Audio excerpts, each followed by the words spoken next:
Note a conflict. Councillor Lonsdale, Vicky Buck and myself as trustees won't be taking any part in this discussion or decision. Right, okay. Stand down.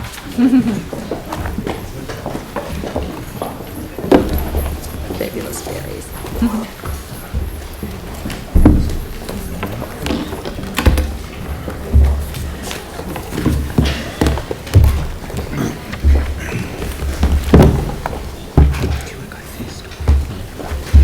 Thank you very much, and we move to page 265 of the agenda, and we're going to take principally most of it as read, and obviously we've got the staff here to ask a whole pile of questions. There is a minor amendment that we are suggesting to the recommendation, and I'm not sure, Delegate. Yeah, it's up there, commencing Up there, 3rd of October and 2016. really it reflects, at the moment, we believe the trust or the CHIP will get its registration later in October. We are suggesting that due to it being a process really that's beyond their control, they've done everything they can do to do it. We believe it's an automatic process that we enter into the lease. We've also added a date to the start of the lease. We can sign it at any time, but at this point in time you will have seen the copy in the agenda had a blank to be confirmed, and so we are suggesting it happens on 3 October. The beginning. So I might hand over to Carolyn and then to Robert to go through some of the lease. One of the things I would say is there's been very good work between ourselves and the Trust to get an agreement around the lease, and I do appreciate the work that's been done by both parties really to iron out any points of disagreement to get a good point. I also reflect the work in the financial world that's been done by our finance team as well. Not sure, Jason, whether you want to come up here or not, but yeah. Right. So just to endorse, this has been a real team effort, and you'll see from the 1, 2, 3, almost 3.5 pages of resolutions. This, the significance of this lease is that it ties together all of the aspirations and resolutions of council over the last 3 years in terms of establishing this trust. And in this lease, we have negotiated really closely with the trust, as they said during their deputation, and we've made sure that the spirit of the aspirations, etc., have been encapsulated in the lease, so that there's security of tenure for our tenants, and also that the assets are protected for council. And so there's many clauses in here that, of course, as the Trust said, were the subject of robust conversation, and we believe that the lease represents a well-balanced document and assures the future sustainability of the portfolio. And in fact, the financial in the option 1. In terms of the financial implications there, you'll see that we did quite a lot of due diligence on the financial model, and we updated that so just to assure the sustainability of the portfolio going forward. The lease, of course, is a very substantial document. You are given a copy, but we also, really appreciating the size of the document, have also provided on page 316 a shorter summary of the main terms of the lease. I don't propose to go through those in detail. I'm assuming they've been read, but we're happy to take questions if required. We have we have had external legal assistance with the negotiation, which has been lengthy and detailed. I have Mike Kerr on my right. He's here just to ask any technical questions if you have any around the lease. Very good. Yanni? Thank you for the work that you've done on this. Just on page 317, protection of existing tenants, it says that the rent for all existing tenants is to be set in line with Ministry of Social Development's income-related rent subsidy policy. Yeah. Do we have a copy of that policy? And what's in there? Right. So the Ministry of Social Development's rental policy is in line with rent setting for the community housing, social housing sector, and it's generally the lower quartile of the market in a particular geographical location, which approximates 80% of the market rent in that. So it's a below the market rent in various geographical locations across New Zealand. So I was just trying to understand from that clause whether that means that the rent could go up quite significantly. If our rents were at 53% of market at the moment, and MSD's policy is that they're at 80%, then what happens? Yeah, so you'll also see in the clause there's a cap of no more than 5% per annum. So it's not clear in 10 which one has precedence. The general requirement is to comply with the policy, but in any year, rents can't go up by more than 5%. So we've tried to balance and protect tenants by having that absolute cap. Right, so are tenants likely to see, if in the work that we've done around the MSD's policy, a 5%, 5% until it gets up to higher? Or? Those are matters that the trust will need to determine on an annual basis. What we've done in the lease is try and give expression to an earlier council resolution that we protect the position of the tenants as far as possible was reasonable. And so this is the mechanism that we have negotiated to deliver that protection for tenants. That doesn't mean that tenants will get those increases at those levels every year. Those are decisions for the trust. And then just in regards to that policy, is there anything in that policy that's not related to the level of rent, but related to things like security of tenure? No. Or is it only just of how you set the actual rent? This is with respect to the rent setting. Okay, thanks. The other question I wanted to ask was just in regards to two questions around the way in which the trust reports. So is it possible to ask the trust to report to the community boards, not on a regular, in terms of, we had a policy where the housing unit would report to community boards every 6 months. There's nothing in here that I can see that requires reporting to community boards. Have we thought about some mechanism by which that could happen? Or if not, can we include something? We haven't, and it's not in the lease. I'm sure that, well, it's something we could certainly talk to the trust. Their success and our success are pretty much linked together, so certainly I think they have got that intention, but it's not something we've written in as must do, but it's certainly something I'm quite happy to go back to the trust and talk to them about. Right, I think that would be good. And the second one was, it was briefly mentioned around the focus on tenants' involvement, participation, but again, I didn't see anything in the lease that required that. Is it possible to ask the trust for something that would enable the tenants, a tenants advisory committee, a tenants participation model that is developed and that as part of this agreement? I would personally like to see that happen. We're certainly working with the trust to date. I know that in their policies they are fully expecting to have tenant involvement and participation to the fore, and I think they would only be too happy to give more specifics around that as they begin their operations.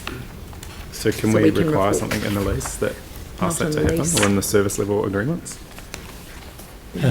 Well, it would be possible. It hasn't been discussed to date, and so therefore it doesn't appear in the lease. That is something that we could discuss as a minor matter. I imagine there'd be an element under the good industry practice around that coordination and using of your tenants.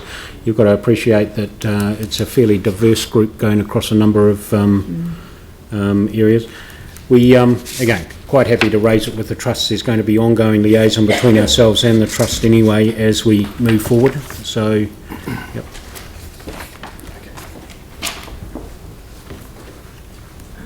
Actually, Kate has just put the note there.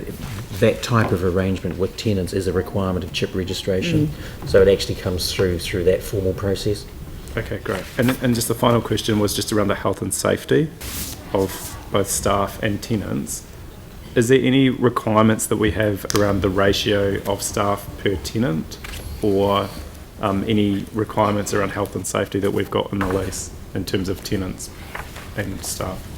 So again, that's related to the registration, how the community housing providers have to determine their operation policies in line with best practice. The We have given information about our current ratios and other ratios, and I understand that the staffing of the trust has been arranged so that the ratios are reduced to current practices of the Christchurch City Council. So there's a lower staff to tenant ratio, and the health and safety plans, etc., of council, etc., have been shared with the trust in terms of ensuring safety of staff and tenants. Sorry, just so we're clear. The ratio's the other way around. The other way around, yes. Yeah. Yeah, so you're basically saying there'll be more staff per Correct. tenant? Yes. Yeah. Apologies for my. Yeah. Great. Ali? I have asked and had this answered, but I want to do it here in a public forum to have it on record and for clarity. The council's transferring $50 million worth of land and assets held by the social housing unit to the trust. Could you just explain why that is not shown in the lease, and also the issue around if things did turn to custard and the return of those assets was facilitated, that there would be a $5 million component of that wouldn't be returned, and that's not shown in the lease as a risk. Could you just explain why that wouldn't be in this document and where it might be recorded? The lease, of course, is of the operable social housing units. The lease doesn't transfer any ownership of assets to the CHIP at all. It simply leases them for a period of time and obliges the CHIP to use them for social housing purposes. The 50 million is a separate transaction. It's a distinctly separate transaction, and staff are working on 2 reports to come to council, hopefully on the 8th of September. Specifically, the largest report is specifically dealing with the $50 million transfer. So that report's coming to council. The second report is the first tranche of that. So in a very short time, council will have a staff report recommending how and when that transfer will work and how it will be structured.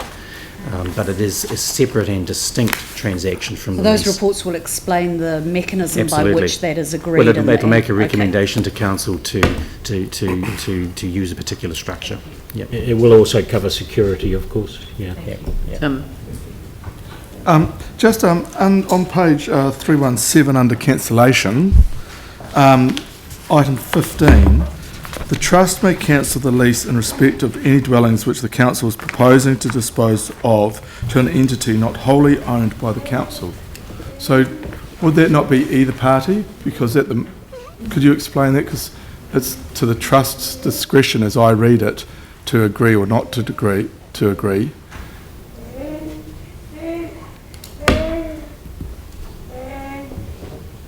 I thought it would have been the other way around, but I may be wrong, obviously. I have been wrong several times before in my life. No, it's surprising. Yeah, no, but Carolyn told me I was wrong, sorry. I think, so that is in clause 21.4 of the lease, and I think you're right. I think that is actually an error in the lease. That should be the lessor discretion. That's, I think, consistent with the discussions we've had with the CHIP. Okay, thank you. So we just need to change there. Thank you We'll make a very change. much. Very good. All right.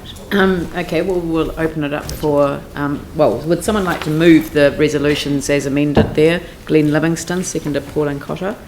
Is there any discussion? Well, Glenn, if you would like to start off.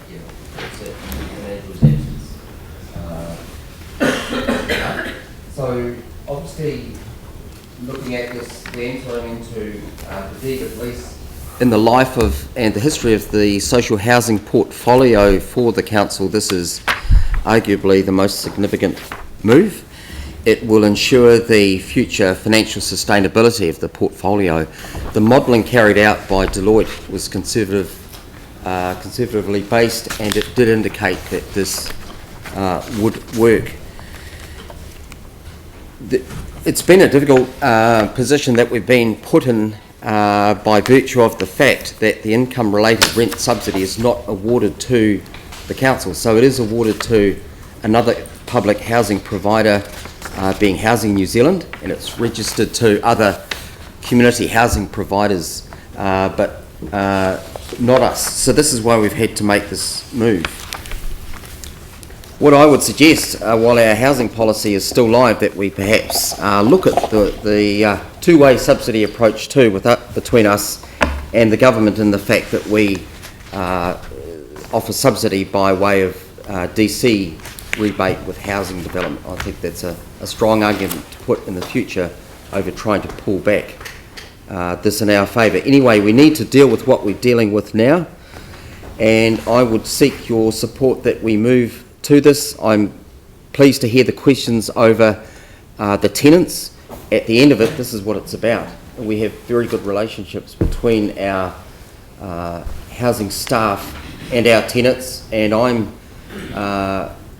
mindful of the fact that we need to do whatever we can to ensure that that transition is as smooth as possible. You see the high-level lease summary on page 316, and that really draws us to what this is about there. That it is a lease. We retain the full ownership, but we're having to lease to this entity in order to receive the income-related rent subsidy. That's just how it is. It's not perfect, but we've retained ownership, and I think that's what matters. So I seek your support on this. Again, if we look at the life of our whole social housing portfolio, this is really the chance to reset the clock and to get it back into a sustainable position. Thank you. Thank you. Yanni? I just wanted to move an additional amendment, or maybe just a note, just around that request. We're just debating. Well, You can't move an amendment partway through a debate. Well, when did you, well, yes you can. So, or just a note, I just want to noted the request for consideration of how the trust could report to community boards. I don't see what. You've already had an undertaking from staff. You don't need to have a resolution. Well, I personally want a record of it, but anyway, I'll just move into debate then. This is basically that getting near the end of quite a lengthy process. There's been a number of reports, as you can see, from the council report that have come back in front of council, namely that when we consulted with our community, we did actually make the decision, which we've since changed or revoked, that we wouldn't establish this entity unless the government actually allowed us to use their income-related rent scheme for the existing tenants, and obviously that was rejected.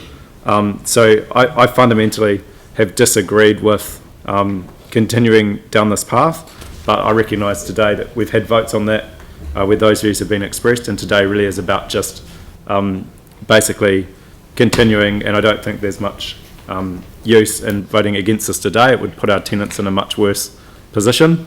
I do think, though, that the idea that we're ineligible as a council is fundamentally flawed, and the fact that we're relying on a government subsidy to increase rents or top them up to market level is a very unsustainable approach, because basically what it does is it encourages rents to go up without addressing the fundamental underlying issues, and at some stage the government will not be able to continue subsidising people to put rents up higher and higher, because they will run out of money themselves. And I think we've seen that with the reluctance to give our current tenants access to this scheme. But having said that, I think we need to look at the opportunities that this new model allows, and I hope that things like tenant participation and involvement is really strengthened. I hope that the health and well-being of our tenants is first and foremost at the core of what the trust do, and we've heard that we've had some assurance around things like staff ratios, but there's also a lot of other things around holistic provision of services around I think some of our tenants and some of our complexes that hopefully can be explored. Previously we've been told that one of the requirements of the agreement with government was that you couldn't provide wraparound services, but hopefully those things can be changed.